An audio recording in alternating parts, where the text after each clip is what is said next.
Friends welcome to my channel பசங்க இன்னைக்கு நம்ம சூப்பரான சுவையான பருப்பு உருண்டை குழம்பு பார்க்க போறோம் நீங்க இந்த வீடியோ முழுசா பாருங்க இதோட ரெசிபி ஃபுல்லா இந்த வீடியோக்குள்ள வரும் வாங்க வீடியோக்குள்ள போலாம் இப்போ நம்ம அந்த பருப்பு உருண்டை குழம்பு செய்யறதுக்கு ஃபர்ஸ்ட் செய்ய வேண்டிய முதல் ஸ்டெப் ஒரு 1 hour 2 hourக்கு முன்னாடியாவது இது செஞ்சிரணும் நம்ம வந்து இதால வந்து ஒரு 3/4 அளவு துவரம் பருப்பு அதை உள்ள போட்டுக்கிறோம் அதே அளவு வந்து கடலை பருப்பு துவரம் பருப்பு ஒரே அளவு போட்டு அதுக்கப்புறம் நம்ம வந்து ஒரு கைப்பிடி அளவு ரொம்ப நிறைய இல்லை ஒரு கைப்பிடி அளவு வந்து நம்ம சாப்பாடுக்கு போடுற அரிசி இதையும் போட்டு நல்லா வந்து ஒரு 2 hour ஊற வச்சுக்கணும் தண்ணி ஊற்றி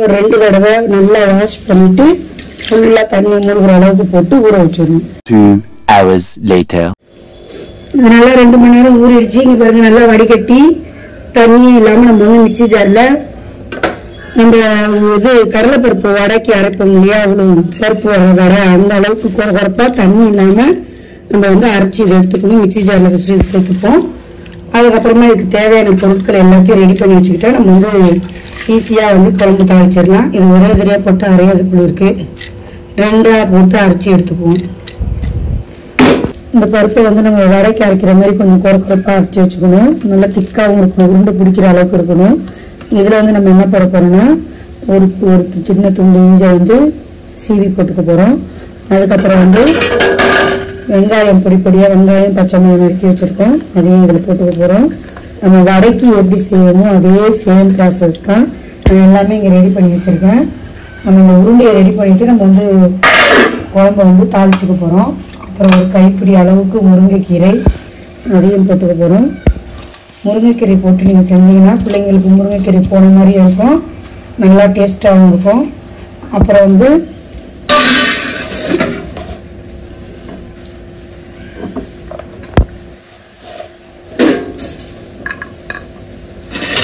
தோலோட ஒரு 5 பல்லு பூண்டு கொஞ்சம் சோம்பு இதை வந்து நல்லா இடிச்சு இல்லைன்னா மிக்சியில ஒரு சின்ன டெப் பண்ணி அதில் போட்டுடணும் நம்ம இது மாதிரி இடிச்சு போடும்போது நல்லா வந்து அந்த உருண்டை வந்து நல்லா சூப்பர் வாசனையா இருக்கும் நீங்க இது மாதிரி இடிச்சே சேர்த்துக்கோங்க நினைக்கிறவங்களே குறப்பா இடிச்சா போதும் அப்பதான் வந்து நல்லா வாசனையா நல்லா இருக்கும் அதில் சேர்த்துக்க போறோம் குறப்பா அப்புறம் வந்து நம்ம சொன்ன மாதிரி இஞ்சியை வந்து ஒரு பீஸ் கட் பண்ணி போட்டுக்குவோம் நல்லா நைஸாக துருவி போட்டாலும் சரி இல்லைன்னா நீங்கள் இந்த மாதிரி பொடியாக எந்த அளவுக்கு கட் பண்ணி போட முடியுமோ நைஸாக அது மாதிரி கட் பண்ணி போட்டுக்கோங்க போட்டு நம்ம வந்து ஒரு 2 கொத்து ஃப்ரெஷ்ஷான கருவேப்பிலை அதையும் வந்து தூளாக வந்து கத்திரிக்கோல் வச்சு நல்லா வெட்டி போட்டுருவோம் இந்த உருண்டையை நம்ம ரெடி பண்ணி வச்சுக்கிட்டோம்னா சில பேர் வந்து இந்த உருண்டையை வந்து நல்லா தூளாக கருவேப்பிலை நல்லா வெட்டி போட்டுக்கலாம் அதுக்கப்புறம் இஞ்சியும் போட்டுட்டோம் இப்போ வந்து இதுக்கு தேவையான அளவு உப்பு இந்த பருப்பு உருண்டைக்கு தேவையான அளவு உப்பு அவ்வளோதான் நண்பர்களே இது எல்லாத்தையுமே சேர்த்து நம்ம நல்லா வந்து வெங்காயம் நல்லா தார அளவுக்கு பிசைஞ்சு விட்டுக்கணும் இந்த உப்பு வெங்காயம் இது எல்லாமே நல்லா வந்து நல்லா ஒரு உருண்டை பிடிக்கிற பழத்துக்கு வந்துடணும் ஆல்ரெடி நம்ம வந்து இதுலயே அரிசியும் கொஞ்சம் போட்டுட்டோம் இப்போ சமயத்துல நீங்க வந்து இது கொஞ்சம் தண்ணியா அரைச்சிட்டீங்க உருண்டை பிடிக்க வரல தண்ணி ஆகுதுன்னா லைட்டா அந்த நேரத்துல கொஞ்சம் ஒரு டேபிள் ஸ்பூன் அளவுக்கு அரிசி மாவு கொஞ்சமா ஒரு டேபிள் ஸ்பூன் அளவுக்கு கடலை மாவு சேர்த்துக்கிட்டீங்கன்னா கொஞ்சம் திக்னஸ் வந்துடும் இன்னைக்கு வந்து எனக்கு கரெக்டா இருக்கு இதே பதத்துல நீங்க வந்து தண்ணியை நல்லா ட்ரை பண்ணிட்டு அரைங்க மிக்சியில தண்ணியெல்லாம் ஊற்றி தேவையில்ல குறப்பா இருந்தாலும் பிரச்சனை இல்லை வெந்துடும் நல்லா நம்ம குழம்புல போடும்போது இப்போ வந்து நம்ம இதை வந்து உருண்டைகளாக உருட்டி வச்சுட்டு நம்ம குழம்பு ரெடி பண்ணிடுவோம் அவ்வளோதான் உப்புலாம் கரெக்டாக இருக்கான்னு நினச்சி பார்க்கலாம் கரெக்டாக இருக்கு சூப்பராக இருக்கு இது அப்படியே உங்கள் பக்கம் இருக்கட்டும் குழம்புக்கு வந்து நம்ம ஒரு பெரிய நெல்லிக்காய் அளவு புளியை வந்து 1 மணி நேரமாக ஊறிட்டு இருக்கு அளவு ஒரு 10-15 பல் பூண்டு தக்காளி ஒரு 4 பச்சை மிளகாய் அவ்வளோதான் நம்ம அடுப்பு பற்ற வச்சு நம்ம வேகமாக இந்த வந்து குழம்பு ரெடி பண்ணிடலாம் மண் சட்டியில தான் நம்ம இந்த குழம்பு வைக்க போறோம் நல்லெண்ணெய் இல்லை கடலை எண்ணெய் எந்த எண்ணெய் வேணாலும் சேர்த்துக்கலாம் நம்ம வந்து இப்போ இந்த ரீஃபைண்ட் ஆயில் கடலை எண்ணெய் தான் சேர்த்துக்க போறோம் கொஞ்சம் நிறையவே எண்ணெய் சேர்த்துக்கோங்க நம்ம காரக்குழம்பு சின்ன வெங்காயம் போட்டு புளிக்குழம்பு எப்படி வைக்கிறோமோ அதே சேம் மெத்தடு தான். எனக்கு குழம்புகள் வந்து நல்லா சூப்பராக இருக்கும். இதை வந்து நம்ம பிடிச்சி தூக்குனதில் வந்து கொஞ்சம் லைட்டாக கேப் போட்டுருச்சு. அதை வந்து நீங்கள் கண்டுக்காதீங்க. இப்போ நம்ம வந்து ஒரு சின்னதாக ஒரு 1/2 டீஸ்பூன் அளவுக்கு வெந்தயம் போட்டுக்கிறோம். நீங்கள் வடகம் வச்சுருந்தாலும் கறிவிடம் போட்டுக்கலாம். அப்படி இல்லைங்கிற நம்பர்கள் வந்து வெந்தயம் பொரிஞ்சோன்னா லைட்டாக ஜீரகம், லைட்டாக சோம்பு, கொஞ்சமாக கடுகு, அவ்வளோதான். இது எல்லாமே நல்லா படப்படன்னு பொரிஞ்சு வரட்டும்.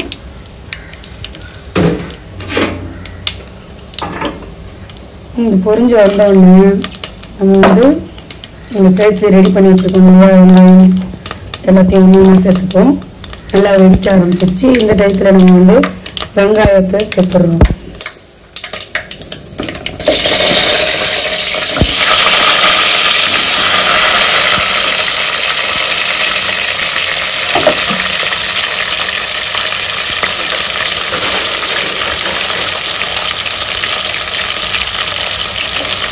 வெங்காயம் நல்லா கண்ணாடி பதம் வர அளவுக்கு வதக்கிக்கணும்.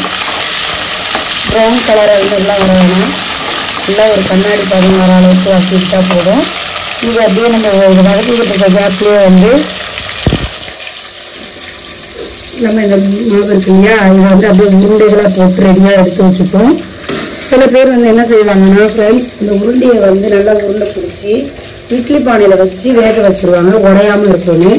ஆனால் நம்ம அந்த இட்லி பானையில் வச்சு வேக வச்சு போடும்போது கல் மாதிரி ஆகிடும் பருப்பு உருண்டை. அதனால் நம்ம வந்து அது மாதிரி செய்ய போகிறதில்ல. அப்படியே இந்த உருண்டையை முட்டை உடைச்சி எப்படி ஊற்றுறோமோ அது மாதிரி அந்த ஸ்டேஜில் நான் ஸ்டெப் பை ஸ்டெப்பாக நீங்கள் பார்த்துட்டு இருந்தீங்கன்னா உடையாத ஒரு உருண்டை வந்து நம்ம எடுக்கலாம்.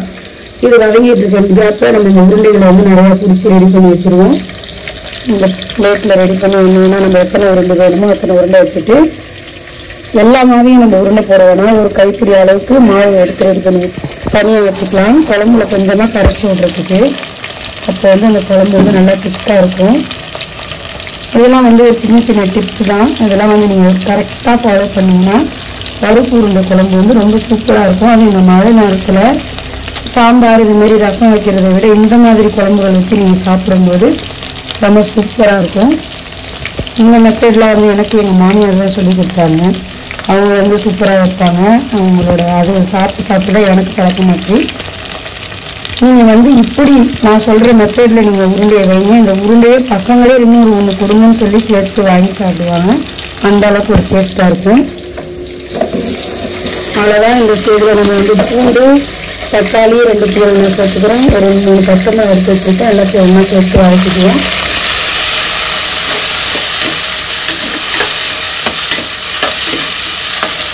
மழை நேரத்தில் இது மாதிரியான குழம்புகள் வந்து பசங்களுக்கு ரொம்ப பிடிக்கும். சூப்பராக இருக்கும். நல்லா புயல் வர்றதுக்கு லீவ்லாம் விட்டாங்க. ஆனால் புயலும் வரல, மழையும் இல்லை. இது சீட்டு ரெடியாக இருக்குது. எப்போ வேணாலும் வரலாம். அந்த மாதிரியான ஒரு நிலைமையில் இருக்குது. ஆனால் இந்த கிளைமேட் நல்லாயிருக்கும். இன்ஷால்லா எந்த மழை பயனுள்ள மழையாகவும் பயனுள்ள புயலாகவும் யாரையும் எந்த அளவுக்கு பாதிக்காமல் இருக்கணும் நம்ம இறைவன்கிட்ட பிரார்த்தனை செஞ்சுப்போம். இது வதங்கிட்டு கூட நம்ம மீதி உருண்டையும் போட்டு வச்சுருவோம்.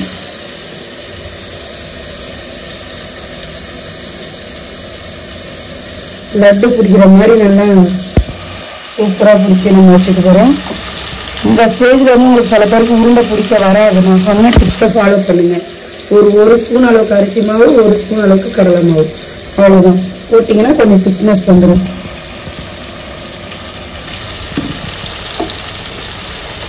இதை அப்படியே நீங்கள் தட்டி எண்ணெயில் போட்டிங்கன்னா சூப்பரான வடை, பருப்பு வடை ரெடி ஆகிடும். இதை அப்படியே தட்டி எண்ணெயை சூடு பண்ணி போட்டு சாப்பிட்டிங்கன்னா வடை. அவ்வளோதான் ஃப்ரெண்ட்ஸ்.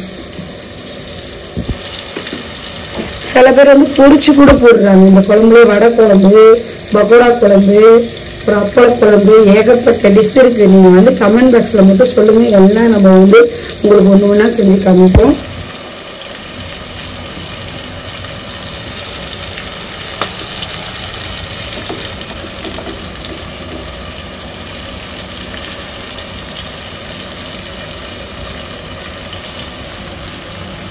நல்லா வச்சுட்டாங்க. குழம்பு மிளகாய்த்தூள் இருந்துச்சுன்னா மிளகாய்த்தூள், குழம்பு மிளகாய்த்தூள் அதில் சேர்த்துட்டு நம்ம நல்லா புளியை கரைச்சி விட்டு தனியாக அப்படியே கொதித்து வர கட்டத்தில் நம்மளோட பருப்பு உருண்டைகளை அப்படியே இறக்க போகிறோம். இப்போ ஃபஸ்ட்டு இது நல்லா வதங்கிடுச்சு. இதில் வந்து நம்ம வந்து மிளகாய் தூளை போட்டுப்போம். அதிகமான தூள்லாம் இதுக்கு நம்ம போட போகிறதில்ல. எவ்வளோ உங்களுக்கு காரம் தேவையோ உங்கள் வீட்டு காரத்தூளுக்கு தகுந்த மாதிரி கூடவோ குறைச்சியோ போட்டுக்கோங்க நண்பர்களே. இது போட்டதுக்கப்புறம் நம்ம வந்து இந்த ஆச்சி குழம்பு தூளை வச்சாலும் சூப்பராக இருக்கும், தனி மிளகாய் தூளை வச்சாலும் சூப்பராக இருக்கும்.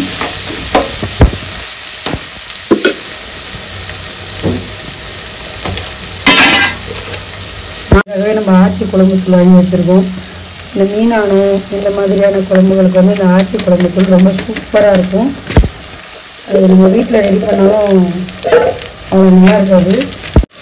நான் வந்து இன்றைக்கி 3 டேபிள் ஸ்பூன் அளவுக்கு முழுசாக 3 டேபிள் ஸ்பூன் இருக்கும், அந்த அளவுக்கு தூள் போட்டுக்கிறேன்.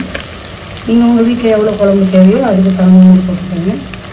அப்படியே நம்ம வந்து புளி கரைச்சி வச்சுருக்கோம் இல்லையா, அது ஊற்றிடுறோம்.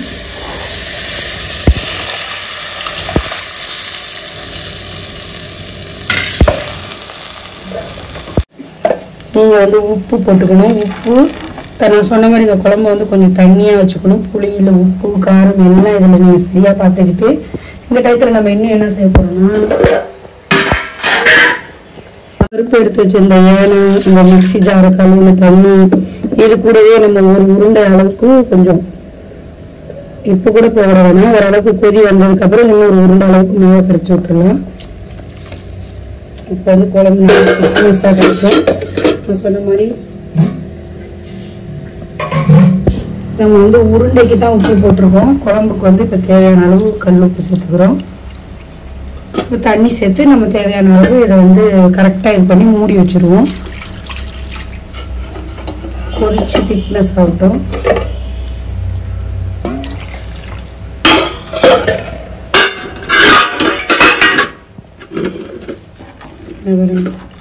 தண்ணியாக இருக்குது பார்த்தீங்களா, இந்த மாதிரி இருந்தால் தான் பருப்பு உருண்டைக்கு கொதிச்சு வரும்போது கரெக்டாக ஆனால் வந்து திக்னஸாக வந்துடும், சூப்பராக இருக்கும். இந்த நேரத்தில் உப்பு காரம் புளிப்பு எல்லாம் பார்த்துக்கோங்க. சரியாக இருக்குது. நம்ம உலகத்துக்கு வந்து மூடி போட்டுருவோம்.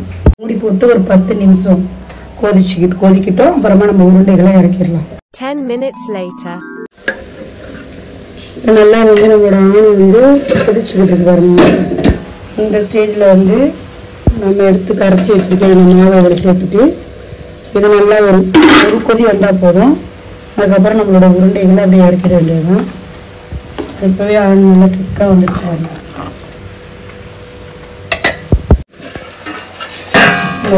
கொதிச்சுக்கிட்டு இருக்கு. நம்ம வந்து முட்டை குழம்புல வந்து முட்டை உடச்சி ஊற்றும் போது என்ன செய்யணும், லைட்டாக சிம்மில் வச்சு தண்ணி தொளிச்சு, அப்போ தான் வந்து நம்ம வந்து முட்டையை அந்த கொதி நல்லா தலைப்பலன்னு கொதிக்கும் போது வைக்கக்கூடாது. லைட்டாக அப்படி தண்ணி தொளிச்சுக்கணும். தொளிச்சுட்டு நம்மளோட உருண்டைகளை வந்து அப்படியே பொறுமையாக முட்டை போடுற மாதிரி, முட்டை உடச்சி ஊற்றுற மாதிரி பொறுமையாக, இப்போ தான் வந்து நம்மளுக்கு வந்து கரையாது, ஒரே இடமா அழகாக கிடைக்கும். அதேமாரி ஒரு பேட்ச் போட்டுட்டு ஒரு 5 நிமிஷம் கழித்து இன்னொரு பேட்ச் போடணும். ஒரே தடையாக போட்டால் கரைஞ்சி போயிடும். கொஞ்சம் கவனமாக செய்யணும். இப்போ பாதி போட்டோம், இடத்துல போட்டுதான் இதை மூடிடுவோம். இது கொஞ்சம் நல்லா வெந்து நம்ம உருண்டை வந்து மேலே வரும். வந்தவொடனே மறுபடியும் உருண்டை போடுவோம்.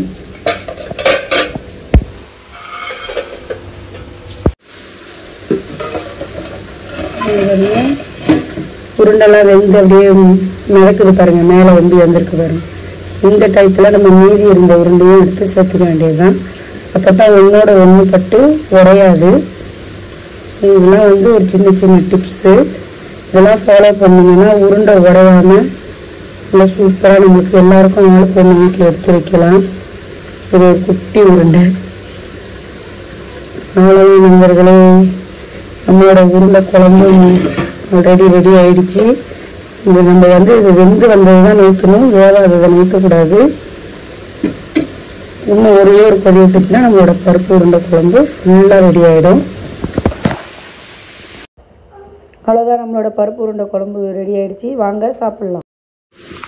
அவ்வளோதான் ஃப்ரெண்ட்ஸ், நம்மளோட பருப்பு உருண்டை குழம்பு சூப்பரான நேரத்தில் ரெடி ஆகிடுச்சு. அஸ்ஸலாமு அலைக்கும்.